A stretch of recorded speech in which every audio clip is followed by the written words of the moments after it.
discussions at the summit was climate change, despite opposition. The children were taken out. I'm very scared. I'm worried about my daughter. Worried about my Military space race is not over. There's no time to Nobody was on several mind-altering don't want any more. Travis Denver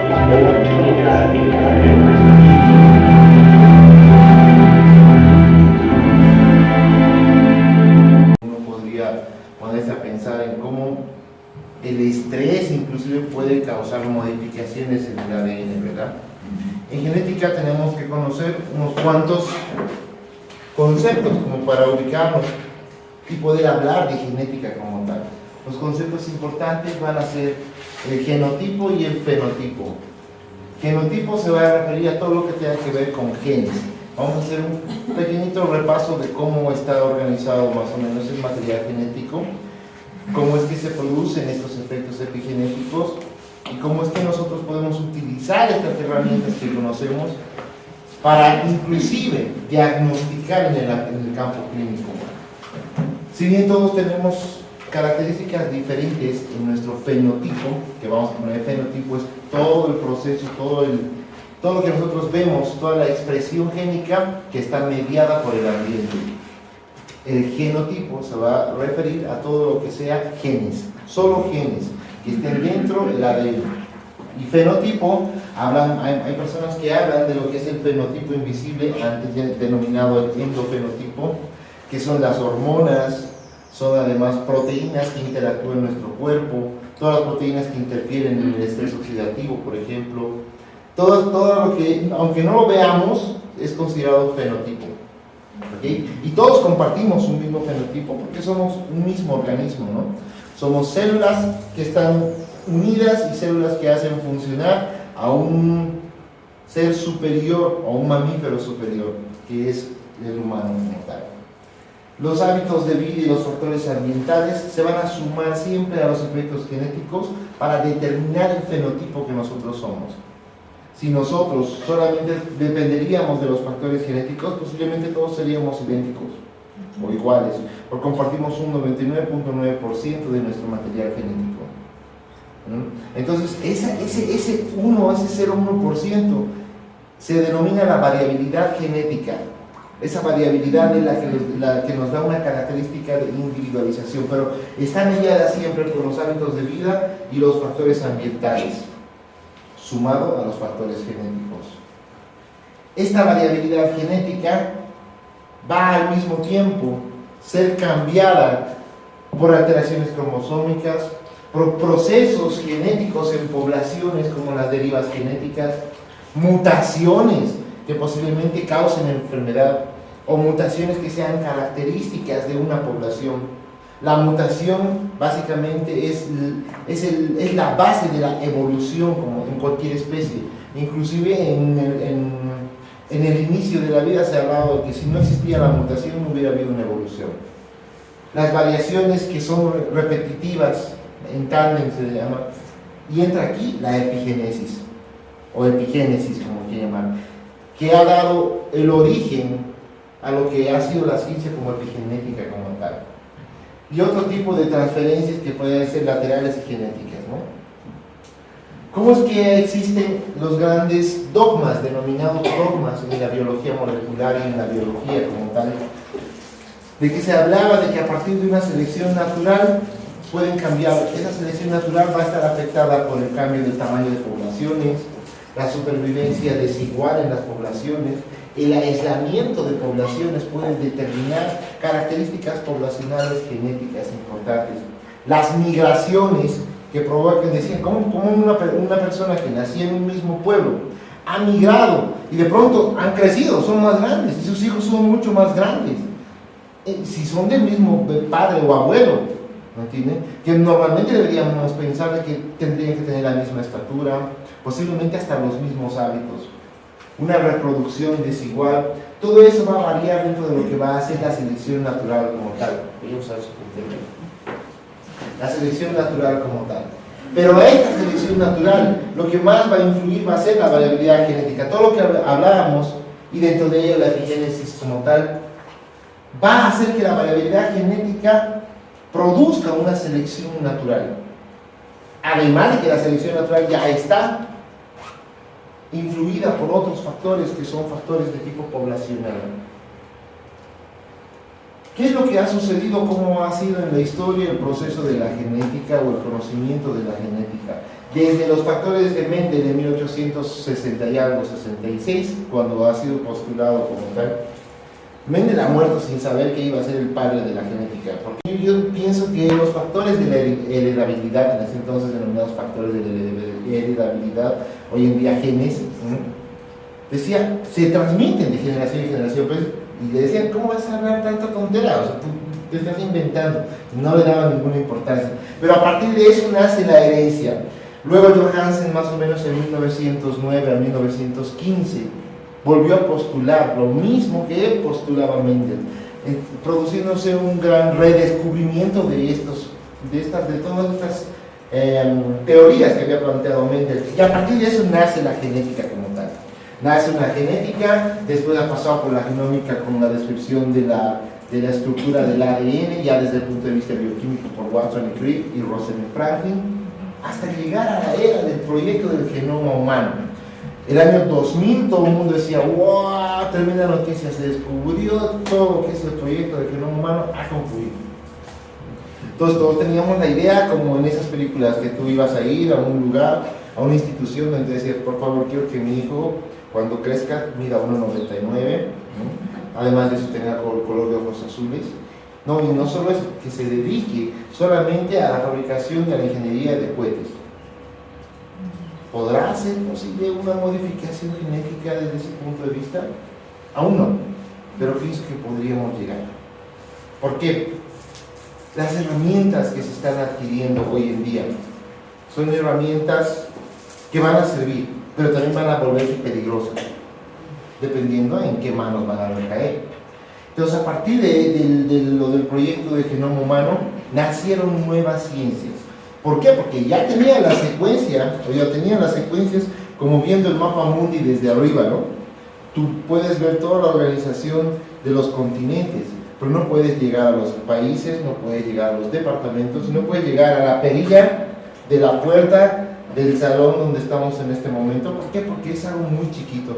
Genética para nosotros se trabaja con químicos y con cosas que son muy pequeñas en comparación a todo lo grande que vemos, todo lo macro que se ve en medicina, en enfermería, en todo el sector salud.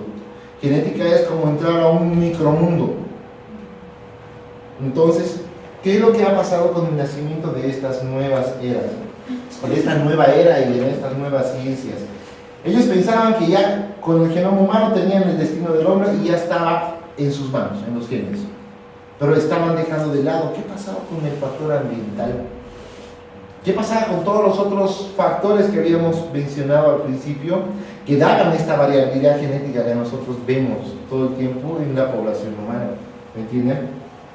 Surgieron personas que plantearon ideas. A partir de esas ideas, hubieron personas que se interesaron en financiar esas ideas, principalmente países grandes como Estados Unidos, Europa, y entonces a partir de eso nacen revistas especializadas en esta nueva temática y comienza un trabajo a nivel mundial sobre todo lo que va a ser la epigenómica.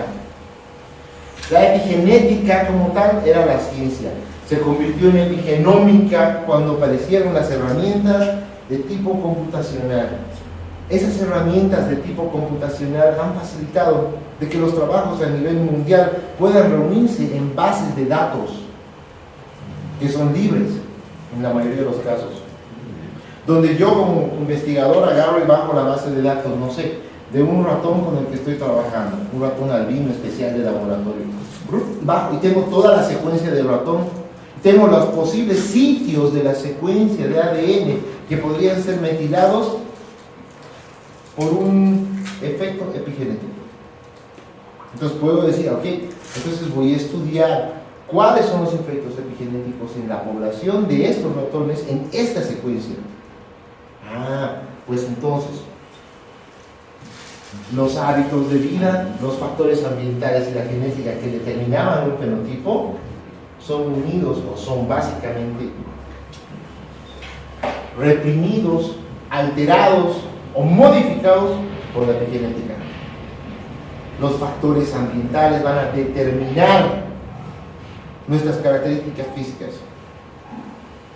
Y dice, además de eso, plantea una persona y dice, ¿y será que solamente nuestras características físicas? Pero si ya se ha alterado nuestro ADN, ¿será que heredamos eso? Pues sí. No solo alteramos nuestro genoma, alteramos el genoma de nuestros hijos y de nuestros nietos. ¿Cómo es que se hace eso? Más allá, voy a tratar de hacer un resumen de estos puntos importantes. ¿Qué ha pasado más allá de la secuencia genética después del genoma humano? ¿Qué es la epigenética? ¿Cómo ha sido su origen breve? Una historia pequeñita. ¿Cuáles son los mecanismos epigenéticos desde el punto de vista molecular? Para tener una idea de qué tan difícil y qué tan fácil puede ser diagnosticar, o qué tan difícil y qué tan fácil puede ser hacer este tipo de estudios. Además, vamos a ver cuál es la importancia de la epigenética en todo lo que va a hacer los diagnósticos y cómo podemos aplicar desde el punto de vista clínico tanto en la infancia como en la adultez o en la salud en general. ¿Y cuáles son los hábitos y los diálogos entre el genoma y el ambioma? Ambioma, suena a una palabra medio extraña, ¿verdad? Pero es una palabra que se ha utilizado bastante. ¿Por qué? Porque está en relación a todo lo externo que va a modificar nuestro propio genoma. ¿Ok? Entonces, ¿qué ha pasado más allá de la secuencia genética como tal? Voy a hacer un breve resumen de cómo está organizado el material genético. Nosotros somos como una pared. Estamos constituidos. Si la pared está constituida por ladrillos, nosotros estamos constituidos por células. Todas las células eucariotas van a contener un núcleo. Nos vamos a olvidar del resto. Vamos a hacer referencia de que, o vamos a imaginarnos un huevo frito. ¿Ya? Y el huevo frito tiene en medio una yema, ¿verdad? Entonces, el núcleo de cada célula, dentro del núcleo contiene todo el material genético. Está dispersado en unas proteínas que se llaman la cromatina. La cromatina no solamente son proteínas, sino más bien es la cadena de ADN comprimida o disuelta, está totalmente laxa, pero llega un momento en que se debe organizar. Cuando se organiza, se comprime y se enrosca en proteínas, se va enroscando en otras proteínas que se llaman histonas, y eso va a formar los cromosomas. Por lo tanto, los cromosomas son toda la cromatina que está condensada. ¿Entienden? Dentro de estos cromosomas está el material genético, está el ADN como tal. Estas estructuras, además dentro del ADN, ¿me entienden? Está la adenina, la citosina, la guanina, la timina, todas las características bioquímicas que vaya a tener el ADN. Cuando se altera una de estas, se produce una mutación. Denominada mutación puntual y varios tipos de mutaciones. Pero eso es una estructura, es una alteración de la propia estructura del ADN, que se puede dar por algún efecto de algún químico directamente, puede ser por una alteración durante el proceso de separación o de división celular, se puede dar. Pero la epigénesis o la epigenética como tal no se trata de la alteración de esta estructura. Es la diferencia en relación a la genética clásica como tal. Entonces, si nosotros hacemos un estudio común denominado cariotipo, ¿qué es lo que vamos a poder observar? Nosotros vamos a observar los cromosomas, toda la cromatina de cada célula, en una etapa que se llama la metafase, donde están básicamente con estas formas. Normalmente el humano tiene 23 pares de cromosomas, 46 cromosomas, de los cuales de 22 pares son autosómicos y un par es un par sexual, que determina si vamos a ser varones o vamos a ser mujeres. XX en mujeres, XY en varones. ¿Ok? Hizo un montón de teorías después, pero... Después de que ha habido un gran salto en lo que ha sido esta genética clásica, que actualmente en nuestro país sí se puede hacer. ¿Entienden? No en muchos lugares, deben ser como unos 4 o 5 lugares en toda Bolivia. ¿entienden? Pero, ¿qué ha pasado después de haber conocido esto? Decían, un cromosoma para nosotros es como ver un edificio gigantesco. Y dentro de ese edificio estarían los genes como tal, el material genético que debe ser leído por proteínas. Es como una especie de carreta. Si nosotros tenemos el material genético aquí, viene una proteína y comienza a leer. Ese material traducido a proteínas. ¿Y qué son las proteínas? Lo que estamos viendo. Todo es proteína, todo es proteína. Ahora que tengamos proteínas lindas, proteínas feas, eso depende. Las proteínas, esas proteínas como tal, van a ser la expresión de este genoma, pero mediado por el ambiente. Entonces, una vez que se conocía desde el punto de vista molecular cómo se podían estudiar los genes, cómo yo podía agarrar después de eso, cortar un pedacito de gen, multiplicarlo millones de veces y verlos en genes y decir, ah, sí, aquí existe una mutación y aquí no existe una mutación. Por lo tanto, si en esta población estudiamos la mutación de un gen que determina el color de ojos, no se me ocurre cualquier ejemplo, ¿no? Y dice, ajá, tú y tú tienen la mutación, por lo tanto debería tener ojos color azul. Ah, excelente, ¿ve? Sí, sí se puede, sí se puede, todo eso sí se puede. Si lo aplicas a enfermedades, nosotros vamos a buscar enfermedades que tengan que ver, no sé, con el proceso de absorción del ácido fólico. Qué importante. Por ejemplo, en pacientes como los que hemos visto en la fotito esa, si una madre embarazada va a consumir ácido fólico, va a disminuir su riesgo de tener enfermedades con defectos de cierre de tubo neural. ¿Me refiero a qué? Espinas bífidas, anencefalias. Ah, qué interesante. Qué interesante. Yo, ¿solamente con ácido fólico? Sí, solamente con ácido fólico. Disminuye su probabilidad de que el niño tenga una de estas enfermedades. Ah, ¿existen otras enfermedades en el adulto que se pueden curar con ácido fólico solamente? Sí, sí se pueden curar solo con ácido fólico. Y son niños o niñas que están en terapia intensiva y se están muriendo. Pero nadie ha podido hacer un diagnóstico desde el punto de vista genético y las características clínicas para pedir un examen de laboratorio de biología molecular que te cuesta demasiado caro en nuestra población o que no lo hacen en nuestra población, ¿entienden? Y dar solamente ácido fólico y que se vaya a su casa saltando y caminando. ¿Cuál es la otra problemática dentro de nuestra población como tal? No hay genetistas. No hay genetistas. En Bolivia, desde genetistas clínicos y dedicados a esta clínica somos 13. ¿Y qué hacemos con tan pocas personas? ¿Cómo es que ellos han empezado? Desde el punto de vista, uno de los importantes estudiosos era Holliday y propuso la estructura de Holliday. Decía, demostraba que las metilaciones del ADN, ¿qué es una metilación? No es más que en toda la estructura del ADN que les hemos mostrado antes, ¿no? Se añade un grupo químico denominado metilo. Entonces, si tenemos el ADN aquí, ¿no? Y este grupo metilo que viene del exterior se añade a nuestro ADN, este es nuestro grupo metilo, ¿no? Viene la proteína que tiene que leer el ADN, bla, bla, bla, bla, bla, pero se tranca, no puede leer más, salta y se va al otro gen. Y toda la estructura que seguía de ese gen no se lee y se pierde la información. Más o menos ese es el mecanismo simplificado, vamos a ir más allá.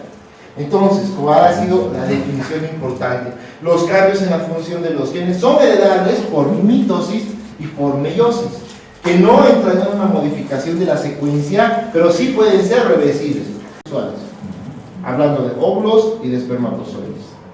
La meiosis sí se va a dar en óvulos y espermatozoides. ¿Qué pasa con la mitosis? Cuando la célula se divide, da dos células hijas idénticas.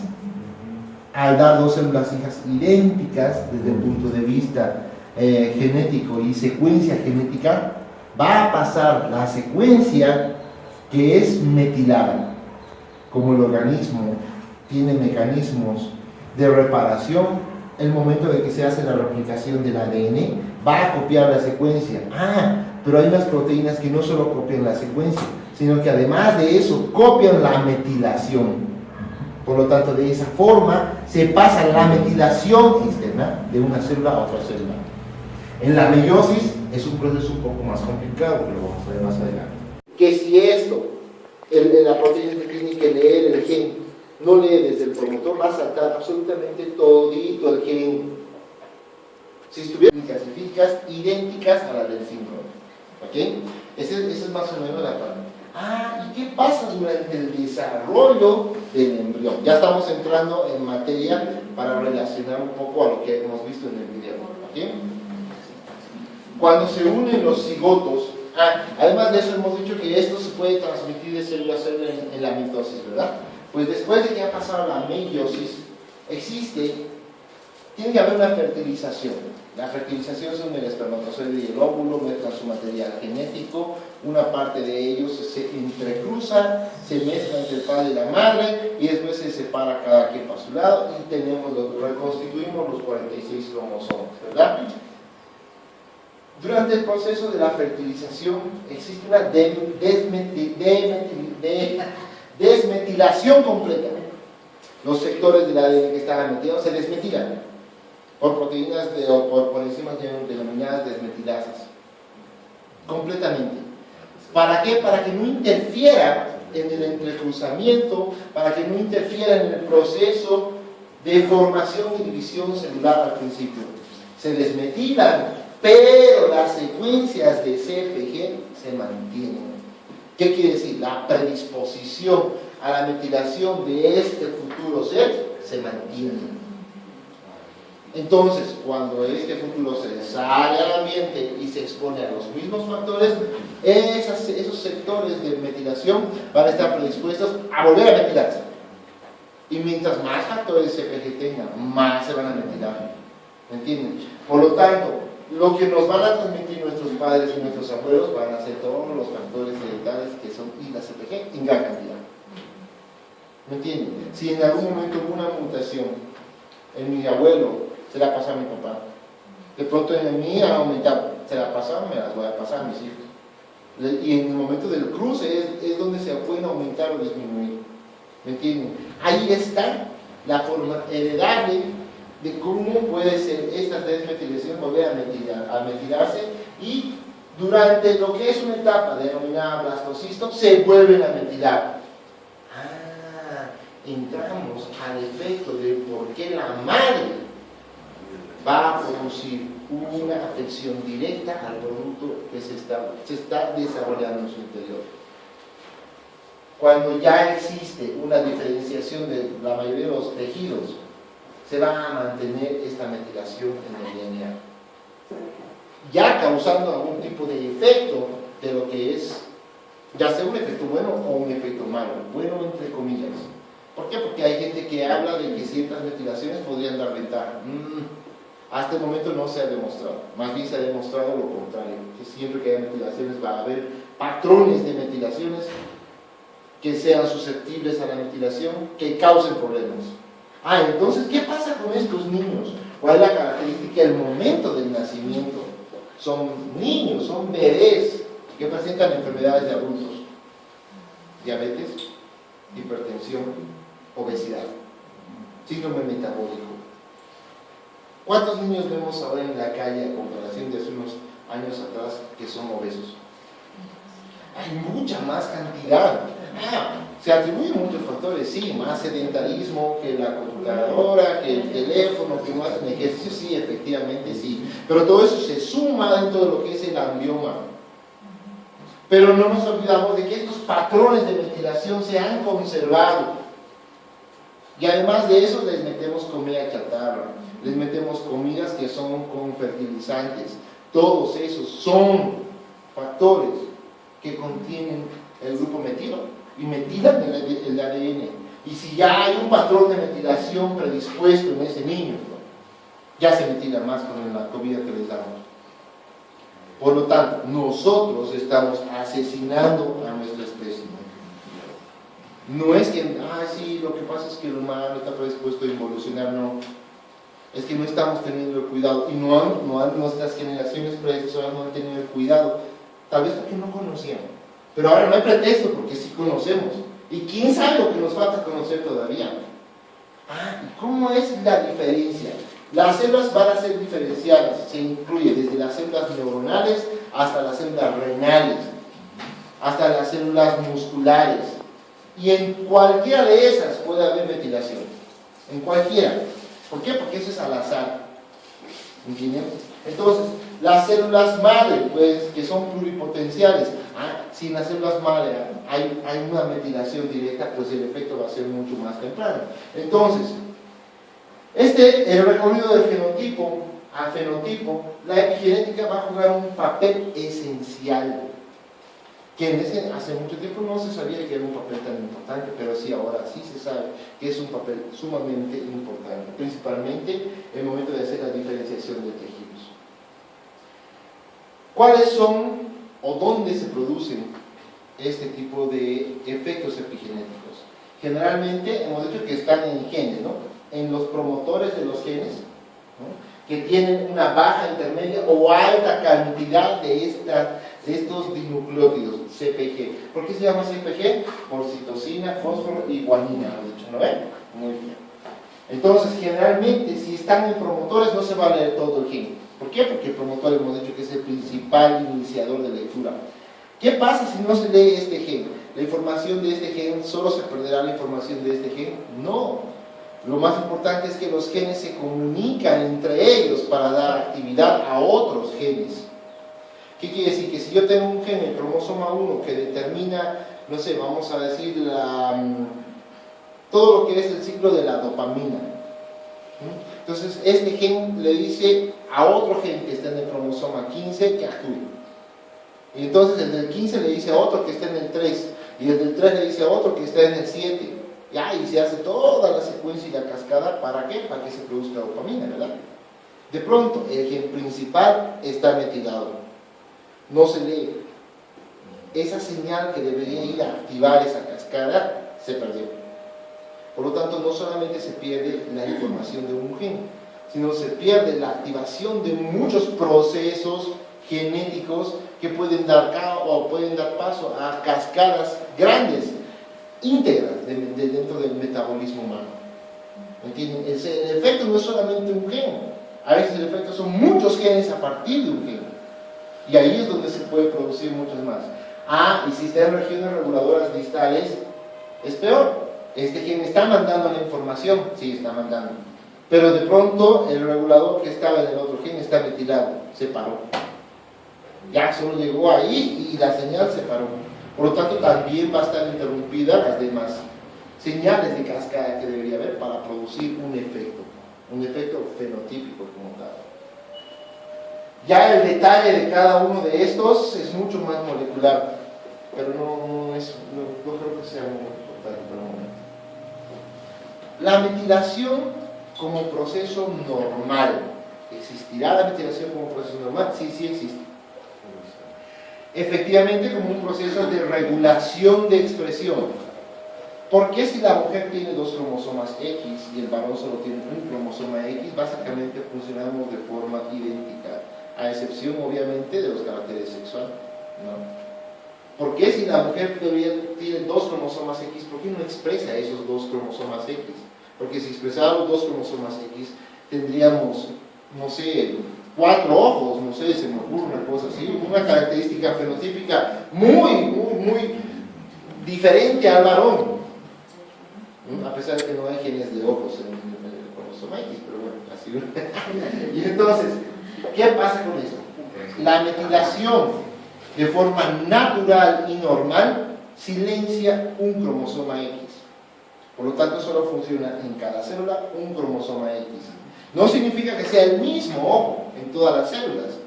Existe un efecto que se llama el efecto de lionización. Si una mujer tiene varias células y en todas sus células tiene cromosoma X, en este estará activado uno, en este estará activado el otro, en este uno, en este el otro, por todas partes, ¿me entienden? Por eso es que existe una especie de balance de activación entre un cromosoma X y otro cromosoma X. Cada cromosoma, dentro de los pares de cromosomas, uno viene del papá y uno viene de la mamá, ¿verdad? Entonces, si el par 1 tiene 2 cromosomas, uno será del papá y otro será de la mamá. Lo mismo pasa con el cromosoma X. En algunos se inactiva el del papá, en otros de la mamá. El del papá, el de la mamá. Y entonces, ese proceso de inactivación, desde el punto de vista, se da por las metilaciones de forma natural. Se hace, además de las metilaciones, otro proceso importante en la epigenética son la interacción con esas proteínas que hablábamos denominadas histonas, donde se enrosca el ADN, que si está acetilada, está bien, que si no está acetilada, está mal, que si está metilada tiene un efecto diferente. Por lo tanto, esos ambos efectos interaccionan en los cromosomas X. No pueden expresarse los dos al mismo tiempo. Pero posiblemente solamente algunos genes se vayan a metilar, no todos. ¿Me entienden? Como en el caso del cromosoma X. ¿Por qué? Porque es necesario en algunos genes que la expresión sea de ambos genes para poder dar su efecto fenotípico natural. ¿Ok? Pero ¿qué pasa con las patologías y los efectos que ya son efectos de enfermedad? Hace rato era un proceso natural, ¿me entiendes? Los efectos de enfermedad van relacionados a lo que se llama el imprinting genómico, que lo hemos visto en el video, la impronta genómica como tal. Si tenemos el cromosoma 15, ¿ya? Un sector, un mismo gen en ambos cromosomas, uno del papá y uno de la mamá, un mismo gen que está en el mismo sector, en la misma longitud, en el mismo lugar, locus se llama en genética, en el mismo locus del cromosoma, ¿ya? De pronto este gen se pierde, el gen del papá, ¿no? Solamente queda el de la mamá. Nos da un tipo de síndrome que se llama el síndrome de Prader-Willi, ¿okay?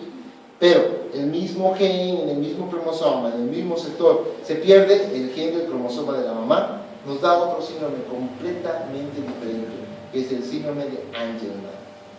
Por lo tanto, el organismo ha sido tan sabio que en algún momento metila uno o desmetila otro para poder producir normalmente sus funciones, ¿ya?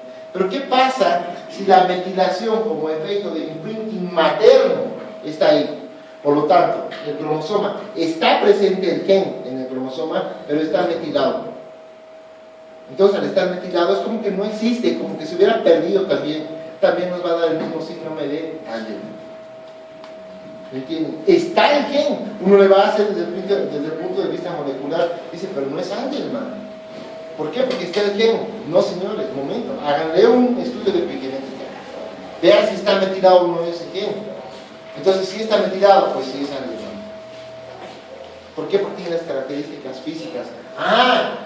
¿Cuáles son las características físicas? En este síndrome, generalmente son niños denominados los puppet, niños en marionetas. ¿Por qué? Porque tienen las caras muy parecidas a las marionetas.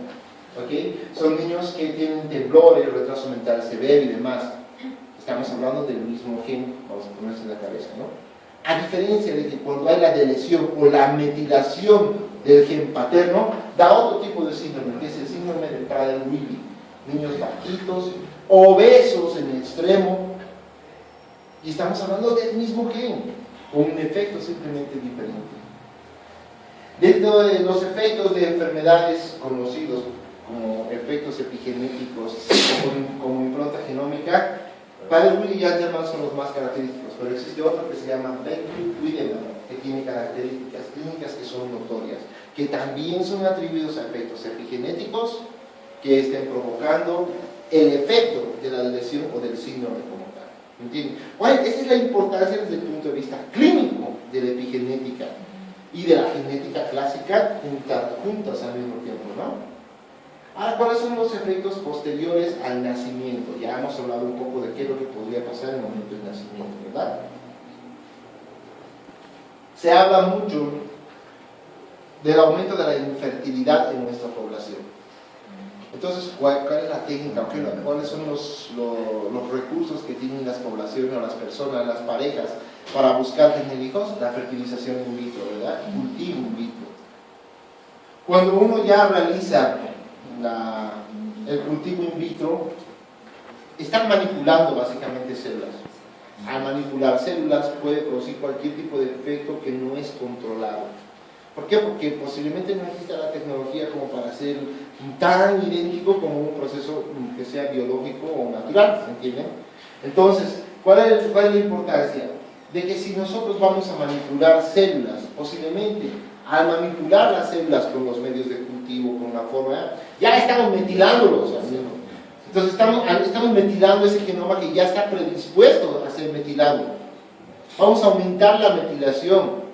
Ah, puede que nazca un niño sano. Sí, van a ser niños sanos. ¿Por qué? Porque ya están controladas las fertilizaciones in vitro. Va a crecer y a sus 15 años va a presentar una distrofia muscular.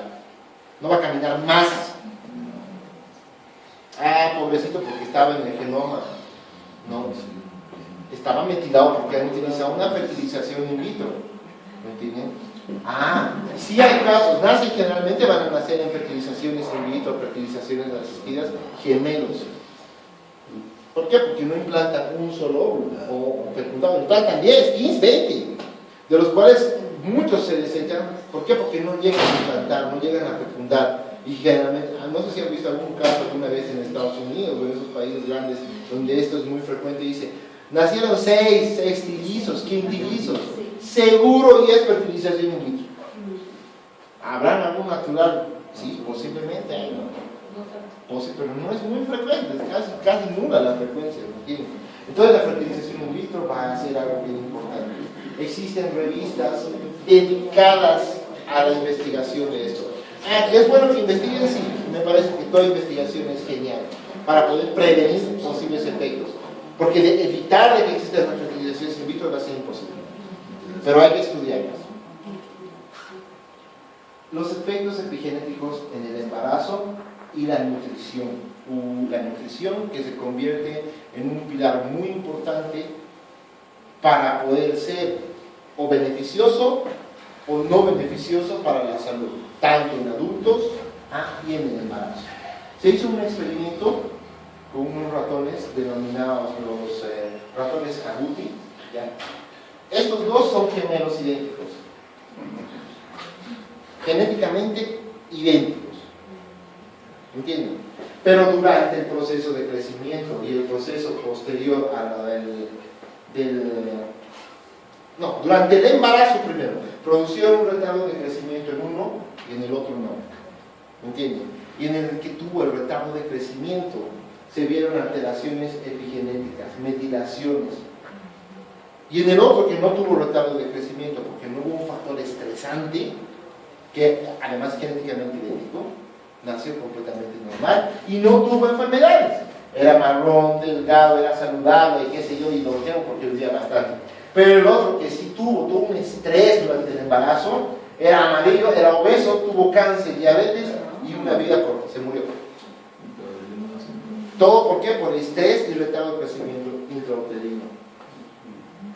A los dos grupos se utilizaron dietas en las cuales uno era una dieta normal con ácido fólico, con todo lo que era, pero al otro no.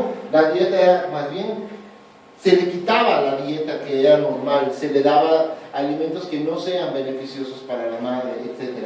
Y en todo caso, este fue el que nació con cáncer, diabetes, con un fenotipo completamente diferente. Se pueden imaginar, ellos son ratones de laboratorio transgénicos que son genéticamente idénticos. ¿Entienden? ¿Cuál podrá ser el efecto en las poblaciones humanas que no han sido estudiadas? Efectos posteriores a eventos devastadores en la humanidad, como la Segunda Guerra Mundial, donde hubo hambrunas impresionantes, ¿no? Donde además de eso no solo hubo hambruna, sino estrés en las personas, en los judíos. Él mismo contaba, ¿se acuerdan en el video? Y decía, como judío, ellos se han puesto a llorar no sé cuántos años después. O sea, los niños judíos lloraban en el 45 cuando ya había pasado todo, estaba en proceso de pasar la guerra, ¿no entienden? Entonces ellos, el estrés juega un papel importante. ¿Y cómo es que juega este papel importante? Dentro de lo que es la epigenética como tal, la gran cantidad de factores externos van a ser factores tóxicos, entre ellos el tabaco y el alcohol, ¿no? Como el tabaco puede aumentar las metilaciones, sí, porque va a producir un efecto genético parecido a una deleción. ¿Por qué? Por la metilación. Quiere decir que el tabaco puede metilar en abuelas que fumaban al niño, a la madre o a la futura madre que está en el útero, y la madre después se va a embarazar y tal, que ya está metilada y va a seguir fumando. ¿Y qué es lo irónico de esto? es que hay estudios que dicen, la persona que fuma va a metilar su genoma. Vamos a poner la madre en este caso, porque mi padre es algo parecido, pero no es igual. Entonces dice, la madre fuma, metila el genoma del bebé, nace el bebé. Lo peor de todo es que los genes que se han metilado son los genes de adicción. Por lo tanto, va a ser adicta al cigarro. ¿Me entiendes? Pasa eso, la madre deja de fumar por algún efecto, porque le han dicho que no sé qué, que ha entrado a terapia, bueno, deja de fumar, se ha embarazado. Pero la nieta, a pesar de que la madre ha dejado de fumar por la abuela, va a tener la predisposición de ser adicto. Y no solo al tabaco, sino también al alcohol. O sea, ¿tiene la adicción puede tener un efecto epigenético? Sí, sí puede tener un efecto epigenético. La adicción puede tener un efecto de mutación, sí, sí puede tener un efecto de mutación y en algunos genes también. ¿Qué dicen ahí? A ver, cuéntenos que están comentando algo interesante. Estamos diciendo que abuelas desgraciadas, ¿no? que había que hacer un estudio de los antepasados, que es real. Que de hecho lo hacen, Claro. en algunas poblaciones ya lo han hecho, ¿Qué abuelas bien mentiladas? También. No, a pesar de que nosotros podríamos decir que abuelas tan descuidadas y demás, en realidad si se ponen a pensar tampoco era culpa de esas poblaciones, ¿no? Porque ellos no tenían el conocimiento, no tenían la información. Actualmente el mundo está como está, ¿por qué? Porque éramos ignorantes, pues, y seguimos siendo ignorantes. En la supremacía de creernos el epítope de la evolución, estamos destruyendo el mundo. Sin darnos cuenta que simplemente somos una etapa más dentro de la evolución del humano. ¿Quién sabe a qué estamos evolucionando? ¿Entienden? Si bien hablamos de Homo sapiens en este momento, puede que de aquí a poco existe el Homo sapiens sapiens, una evolución. Hay autores que consideran que ya hay Homo sapiens sapiens caminando entre nosotros, ¿no? Gente que teóricamente es más evolucionada. No va a flotar, ¿no? Pero por lo menos va a tener ciertas características de aprendizaje mucho más fácil, no sé si me ocurre. Evolución. Por lo tanto, nosotros simplemente somos una etapa dentro de la evolución humana. Por lo tanto, debemos aprender de nosotros para que esa evolución sea pues una evolución favorable, no solo para nosotros, para el medio ambiente, ¿no? Estamos destruyendo el medio ambiente. Total, voy a botar agua, así, y hay que usar y no va a haber agua. ¿Por qué? Porque estamos enfrascados en eso. Todo eso sí o sí va a afectar al que coma como tal. Solamente la deleción o inactivación de un gen que esté relacionado a la eliminación de metabolitos peligrosos puede condicionar a que el metabolismo de los componentes del humo sea más lento, por ejemplo. ¿Qué produce eso además? Entonces, cáncer.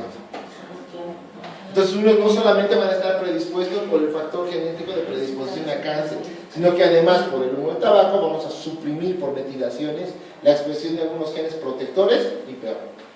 Entonces producimos cáncer desde ese punto de vista, ¿no? Y el efecto epigenético como tal va a ser el aumento de la expresión de un gen placentario, vamos a ponerlo así. A la suma de estos dos efectos, el cáncer va a ser mucho más acelerado en las personas que tenían familiares que eran fumatéricos, ¿no? Por el efecto del cáncer, o una madre que sea fumatérica como tal. Ah, interesante. El estrés y el maltrato materno. Decía, ¿cómo el estrés materno va a producir un cambio en los genes del niño? ¿Cuál es la posibilidad? ¿Cómo es que se produce esto desde el punto de vista biológico como tal? Pues sí, sí se puede producir. ¿Y se produce qué? En receptores, generalmente de glucocorticoides, como se hablaba en el video. ¿Qué quiere decir? Si la madre está estresada, ¿por qué? Porque ha tenido accidentes, o porque sufre maltrato físico, maltrato psicológico y demás, las metilaciones se van a producir en receptores de glucocorticoides, tanto en ella como en el bebé. Se van a inactivar, se van a activar procesos que no deberían activarse, ni tampoco inactivarse en los momentos precisos del metabolismo. Y eso va a producir estrés sobre el bebé. Y ese estrés sobre el bebé va a producir que tenga un retraso de crecimiento intrauterino. Y el retraso de crecimiento intrauterino va a llevar ¿a qué? A un déficit intelectual. El déficit intelectual no te vas a dar cuenta hasta que comienza a crecer, o no habla rápido, o no camina bien, y tiene retraso en el crecimiento. O sea, ya solamente con un poco de estrés, o mucho o poco estrés que tenga la madre, va a depender del grado de la afección que pueda tener ese niño. ¿Entienden? O sea, la cuestión es que si bien la parte social se queda un poco de lado supuestamente en genética, no es así. La parte social es muy importante en genética, tan importante que podemos ver que la epigenética también va a estar, o los efectos epigenéticos van a estar producidos por estrés y maltrato. ¿Entienden?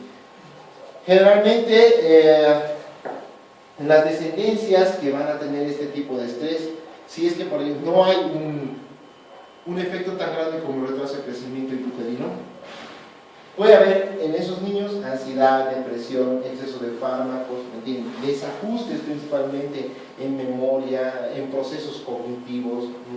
Entonces la cuestión es bien complicada.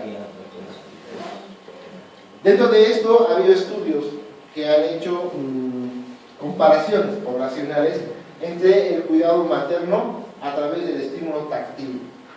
Cuando se producían masajes, se producía afecto, no sé.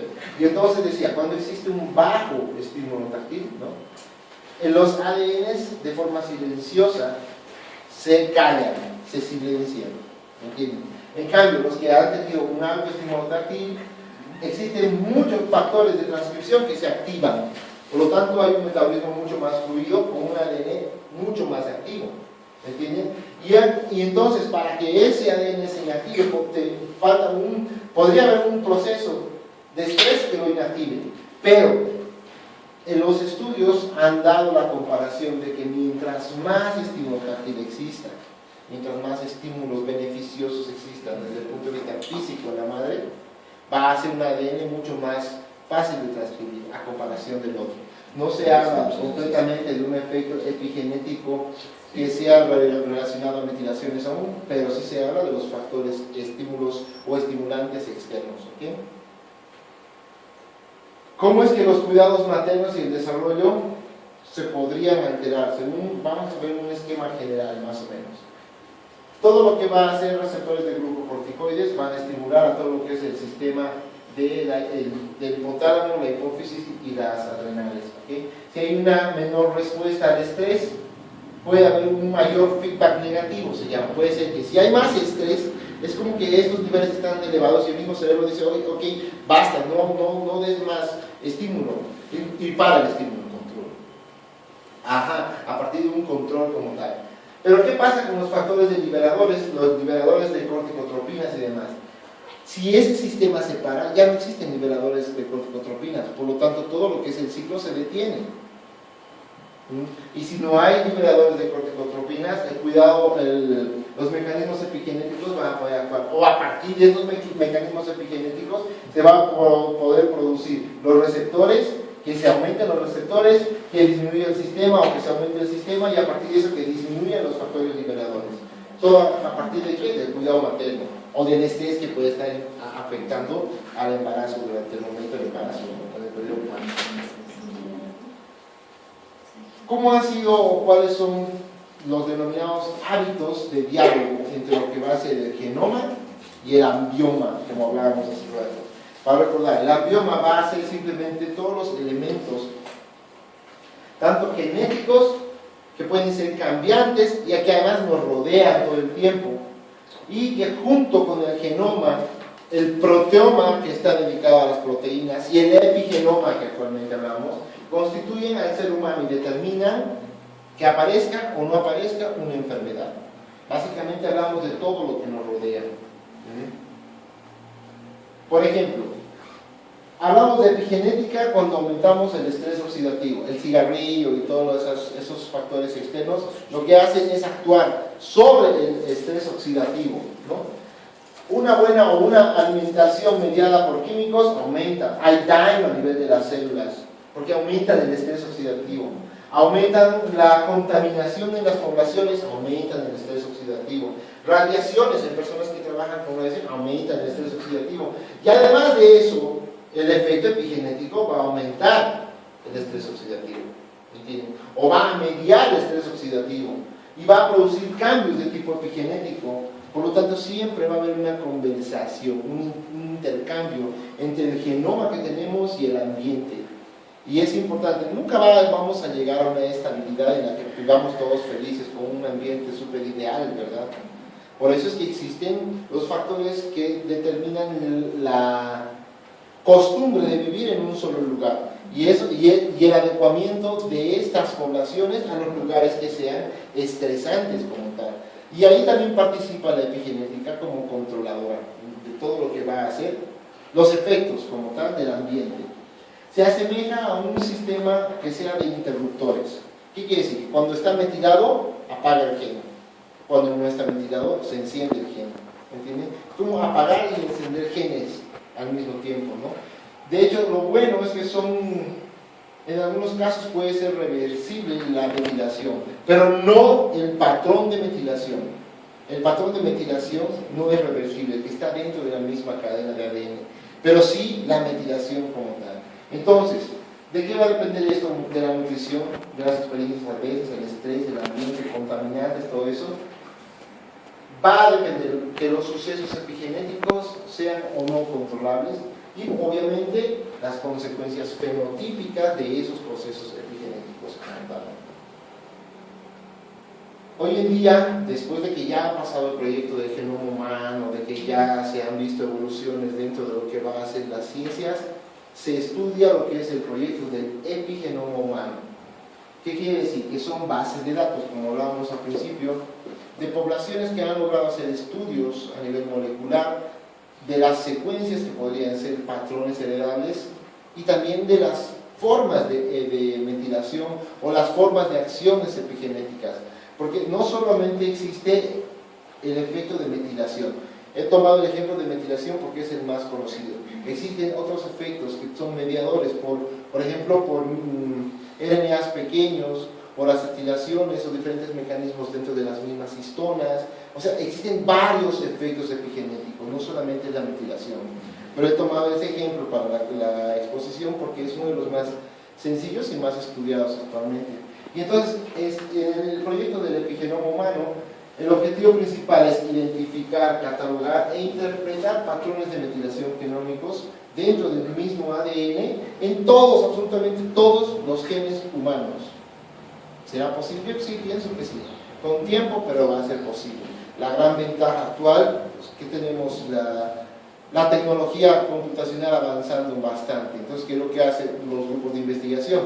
Reúnen los datos, los suben al internet y tienen los bases de datos amplios, como para que otro investigador venga y diga, voy a comparar mi población, la población suiza con la población boliviana en relación a sus epigenomas.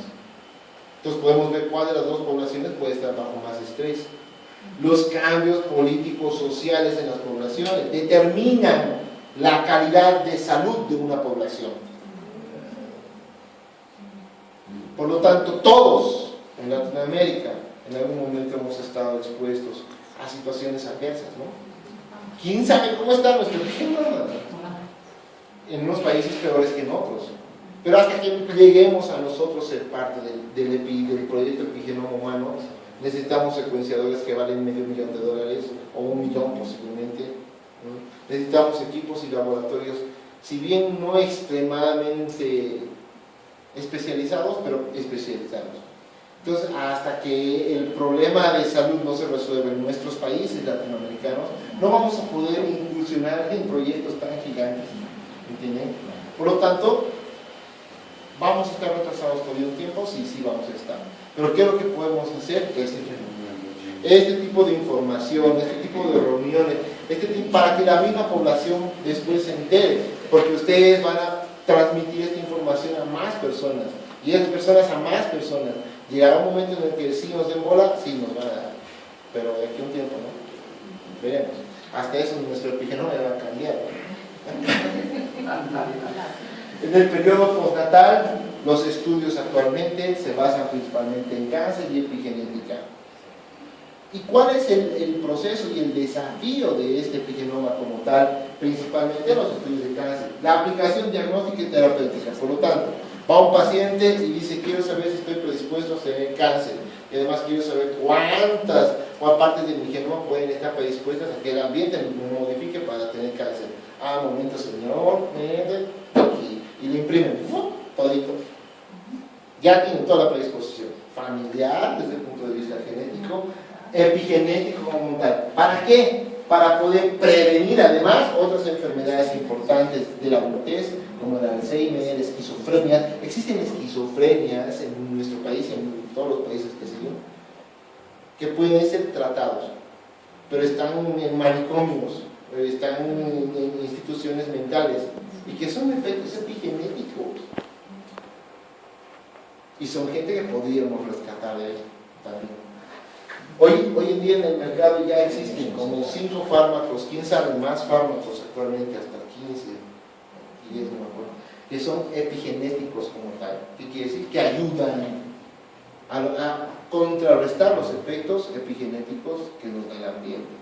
O sea, imagínense, del estudio de lo que podría haber sido cáncer, estamos llegando al tratamiento epigenético. ¿Quién sabe lo que vamos a avanzar en un futuro? Y como no sabemos a qué es lo que vamos a avanzar en un futuro, existen personas que se han formado en grupos que se denominan los guardianes del genoma. ¿Por qué? Porque generalmente todos podemos ser guardianes de nuestro genoma. Si es que tenemos un buen hábito alimenticio, si es que tenemos buenos hábitos familiares, si tenemos, no sé, hábitos que vayan a mejorar, pero también investigadores que trabajen dentro de lo que van a ser procesos de epigénesis. ¿Por qué? Porque la epigenética, si bien va a afectar de forma grande, como les he mostrado, a factores que nosotros podemos ver, también afectan a factores que no podemos ver, como por ejemplo la inmunidad. Si de pronto hay poblaciones que se enferman muy rápido de algún virus o alguna bacteria porque el sistema inmunológico no reacciona como debería reaccionar, posiblemente los genes que determinan ese sistema inmunológico están metilados y son un efecto epigenético. Por lo tanto, imagínense hasta dónde llega un efecto tan sencillo como el que pensaríamos que podría ser un efecto epigenético, que ha nacido de personas que han hecho videos para poder publicarlos, ¿me entienden? O sea, son efectos que pueden ser muy pequeñitos, pero si nos damos cuenta, posiblemente estamos frente a todo lo que veamos en enfermedad, frente a efectos epigenéticos. ¿Ok? Y por último, tratar de que nosotros asimilemos, o cómo vamos a asimilar y aplicar los nuevos conocimientos. Siempre se van a volver un reto. Siempre se van a volver un reto. Hoy en día existen libros dedicados a la genética, que se llaman de la genética a la epigenética. Como que estamos hablando de que esta ciencia epigenética como tal, o la epigenómica como tal, ya no es tan nueva en el mundo. Es nueva para nosotros, porque recién estamos comenzando a trabajar en ella. Pero para el mundo es como que ya tienen muchos años trabajando. ¿Quién sabe cuántas cartillas, cuánta información hay dentro de esos bancos y tal? Entonces, generalmente se va a producir un nuevo mundo grande de investigación para nuestra población como tal. Y generalmente es mucho más complejo, o va a ser mucho más complejo trabajar que lo que era el proyecto del genoma humano. ¿Entienden? Porque ahora no solamente hay una presentación de un curso del profesor José Antonio Lozano, que él es un profesor de la Universidad de Murcia, de España. Un profesor que ha trabajado bastantes años en epigenética y ha dado charlas. Él es, si no me equivoco, es doctor, o sea, con doctorado en bioquímica, y trabajaba como profesor de bioquímica. Gracias, eso es todo.